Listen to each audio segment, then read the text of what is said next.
Dans cette page d'Évangile qu'on vient d'entendre, on nous parle des disciples et de Thomas en particulier. L'aspect qui m'a frappé, moi, c'est le suivant. L'aspect qui m'a frappé, c'est la situation dans laquelle les disciples et Thomas se sont mis. L'Évangile nous dit que les disciples avaient verrouillé les portes du lieu où ils se trouvaient. Pourquoi? Ils avaient peur. De quoi ils avaient peur au juste?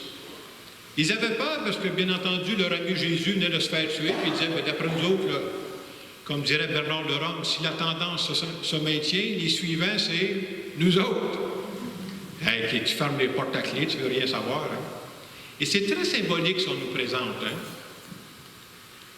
Quand tu vis sous le registre de la peur, quand il y a une peur qui t'habite, vous savez c'est quoi le premier réflexe quand il y a une peur qui t'habite? Tu t'enfermes.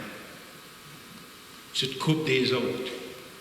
Mais par le fait que tu t'enfermes, tu te coupes des autres, c'est impossible qu'il arrive de la nouveauté dans ta vie. Ça va être juste du copier-coller. Et au milieu de cette expérience qu'ils sont en train de vivre, on veut nous montrer que Jésus ressuscité va venir les rencontrer, puis il va les libérer de ça. Qu'est-ce qui empêche un être humain de vivre à plein, pas juste vivoter, là? Qu'est-ce qui empêche un être humain de vivre à plein et de faire l'expérience de Jésus ressuscité? C'est très simple. C'est de s'enfermer dans ses peurs, s'enfermer dans ses tristesses, s'enfermer dans un deuil, s'enfermer dans une déception. Et dans cette page d'Évangile, on nous présente Thomas, puis les gens aiment toujours ça, il est populaire, si on repassait un sondage, je gagnerais Thomas parce qu'on l'aime, il a douté un peu, puis ça nous ressemble. Hein? Mais dans le fond, vous savez, ce que l'Évangile veut nous dire, c'est que Thomas, là, je m'excuse, mais il n'est pas très différent des autres disciples. C'est plutôt une façon de faire que l'évangéliste Saint Jean prend. Si je voulais vous expliquer ça, je vous dirais que l'évangéliste Saint Jean, c'est comme s'il y avait une caméra, là, puis il met le focus sur Thomas pour voir comment il se passe. Hein. Puis en réalité, Thomas, là, regardez comment Thomas réagit, puis les autres pensent à peu près la même chose. Ils sont tous pareils. C'est tellement vrai que l'Évangile nous dit, parce que Thomas n'était pas là la première fois, là, ils disent 8 jours plus tard. Qu'est-ce qui va se passer 8 jours plus tard? L'Évangile le dit. Qu'est-ce qu'ils font? Hey, les portes sont fermées à double tour.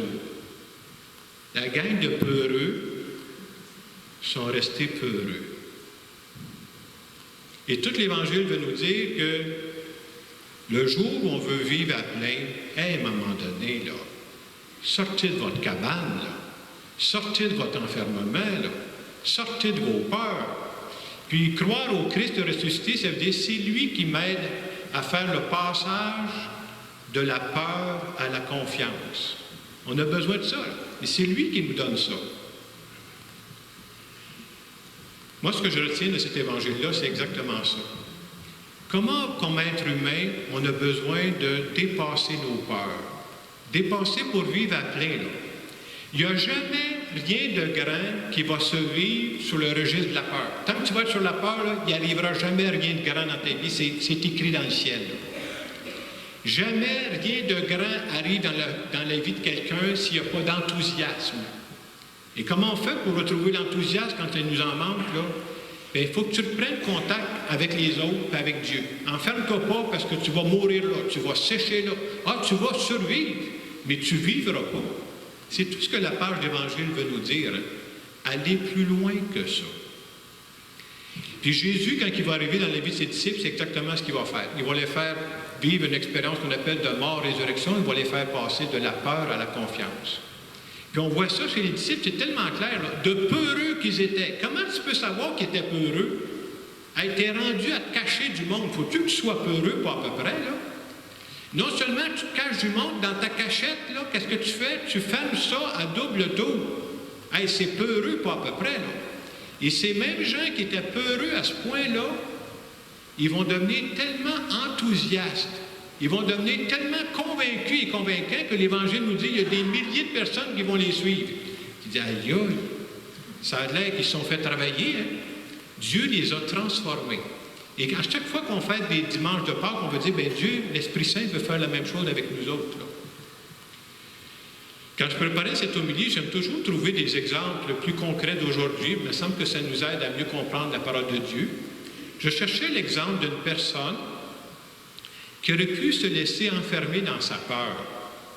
Ou dans ce cas-là, je dirais dans sa tristesse. Puis il aurait pu s'enfermer, puis se couper, puis dire, bien, that's it, that's all, c'est fini.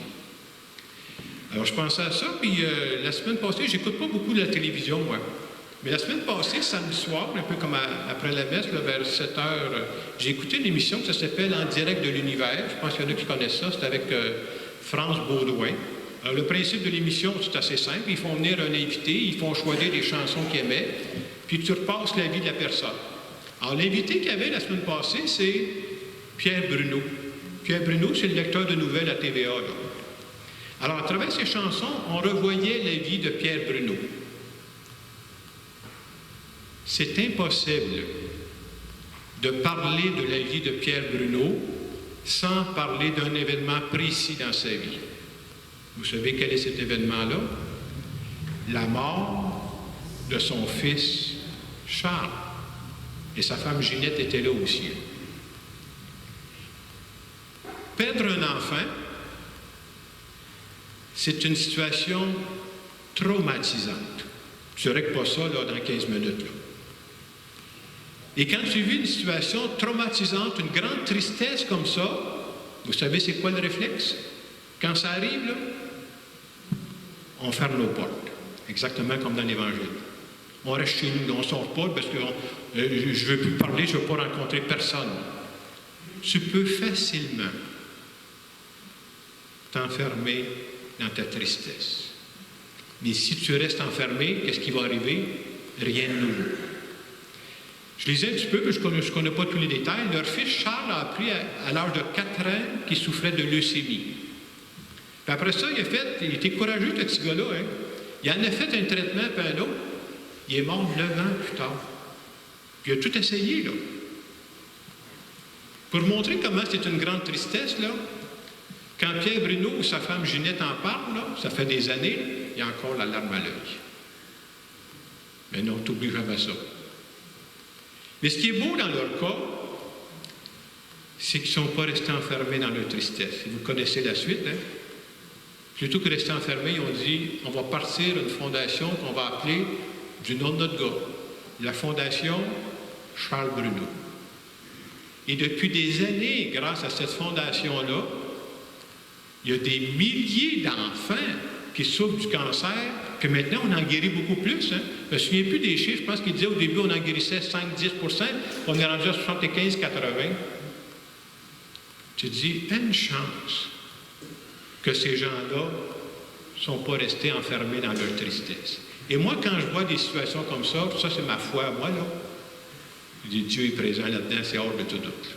J'en doute même pas 15 secondes. C'est sûr que Dieu est présent là-dedans. Alors, en fin de semaine, cette parole de Dieu s'adresse à nous. Et je pense que la parole de Dieu nous invite à identifier, y a-t-il des lieux dans ma vie où je suis en train de m'enfermer? Ça ne bougera plus, là. La porte est bien fermée, il n'y a pas personne qui va rentrer dans ce domaine-là. Est-ce que je suis capable d'identifier dans ma vie une peur, une tristesse, une déception qui bloque ma vie? Est-ce qu'une situation que j'ai vécue, puis une vraie déception, là, je ne dis pas que c'est une fausse déception, là, mais à cause de cet aspect-là de ma vie, là, je viens de bloquer l'enthousiasme. Moi, je n'ai plus d'enthousiasme. Je vis sur l'air d'aller. Et que ce serait triste. Ce n'est pas la volonté de Dieu. Le Dieu qui nous aime, le Dieu qui nous donne la vie, là, il voudrait qu'on vive à plein. Il ne veut pas qu'on se contente d'exister. Il veut qu'on vive à plein. Et je pense qu'il faut avoir l'humilité, comme les disciples l'ont fait, comme Thomas l'a fait, de dire à Dieu, viens m'aider à sortir de ma cachette. Viens m'aider à ne pas m'enfermer parce que je crois que tu as des choses nouvelles à me faire vivre. Tout simplement, en terminant cette homélie, j'aimerais faire une prière en notre nom. On peut se recueillir quelques secondes.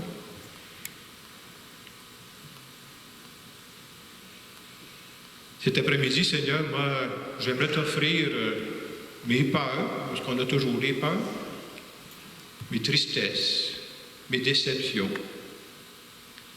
Mais surtout cet après-midi, j'aimerais te dire au cœur de cette célébration que moi, là, je veux rien savoir de vivoter. Parce que je crois sincèrement que tu m'invites à vivre à plein. Je veux te dire merci d'être dans ma vie pour m'aider à faire le passage entre la peur et la confiance, entre la peur et l'enthousiasme. Et je veux te dire merci pour tout ce que tu fais pour moi présentement. Amen. Alors, dans les secondes qui viennent, on peut se demander, est-ce qu'il y a vraiment quelque chose, une déception ou quelque chose que j'ai vécu, puis finalement, c'est comme si je me suis enfermé là-dedans. Présentez ça à Dieu cet après-midi, dire, viens rouvrir les portes, viens faire sauter les cadenas qui nous bloquent, parce que tu veux que je vive à plein.